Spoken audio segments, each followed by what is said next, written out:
Akhirnya, salah satu dari mereka menendang betisku. Aku tersungkur. Sekali lagi, si perokok itu memegang bahuku dari belakang dan memaksaku berlutut. Tuhan,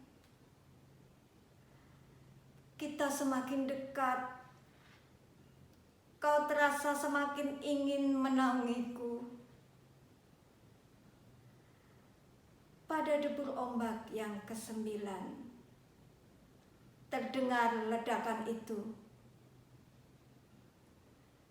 Tiba-tiba saja aku merasa ada sesuatu yang tajam menembus punggungku. Pedih, perih, lalu belakang kepalaku. Seketika aku masih merasakan sebatang kaki bersepatu gerigi yang menendang punggungku. Tubuhku ditarik begitu lekas oleh arus dan bola besi yang terikat pada pergelangan kakiku.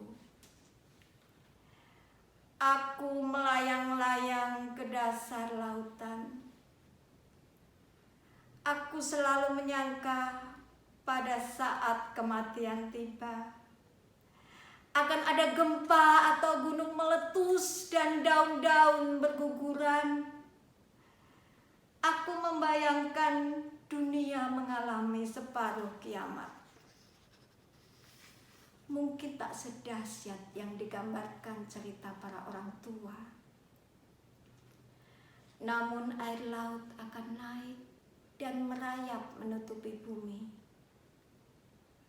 Manusia, binatang, dan segala makhluk hidup akan tenggelam.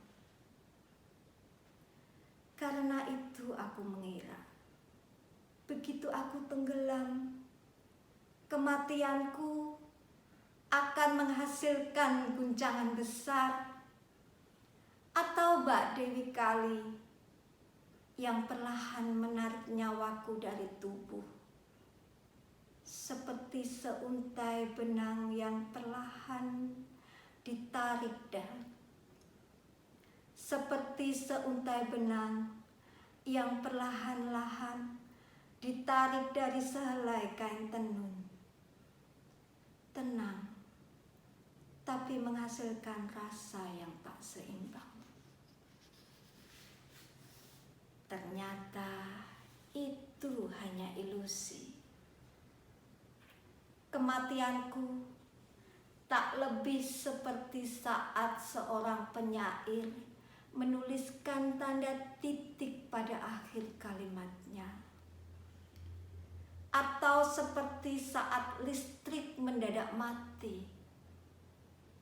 Hening, begitu sunyi, begitu sepi, aku tak relevan lagi.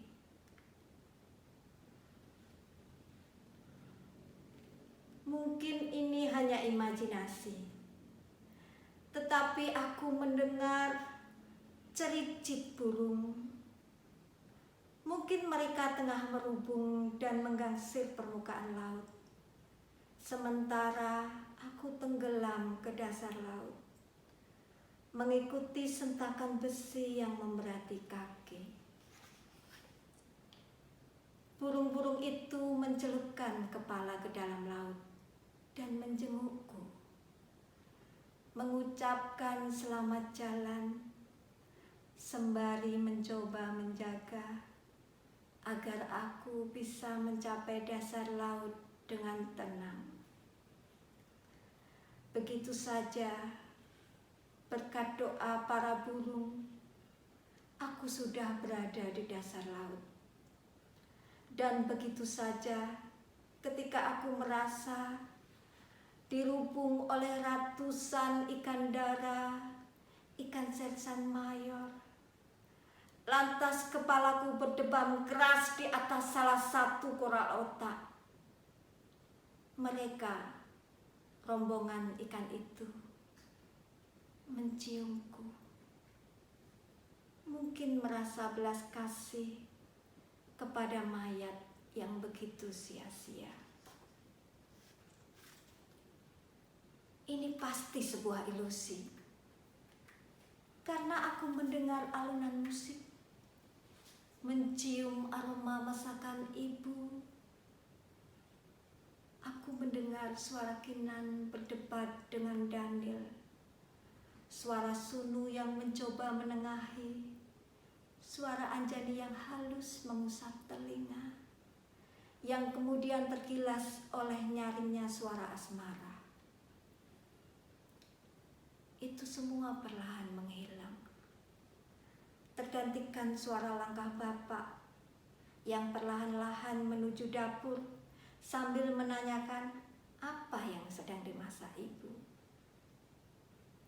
Lalu muncul kelebatan wajah Kinan yang memandangku dengan sepasang matanya yang kecil dan menyemprotkan sinar. Lantas muncul kelebatan wajah Sunu, Alex, Daniel, dan Anjani. Entah mengapa, aku melihat mereka semua di rumah hantu, di Seyegan, di pojok Yogyakarta. Semua berbaur, saling berkelebatan seperti sebuah pemutaran film hitam putih yang dipercepat. Aku merasakan arus bawah laut itu berputar-putar memelukku, begitu erat, begitu hangat, seolah aku adalah bagian dari laut ini. Mungkin itu sebabnya ibu dan bapak memberiku nama Biru Laut.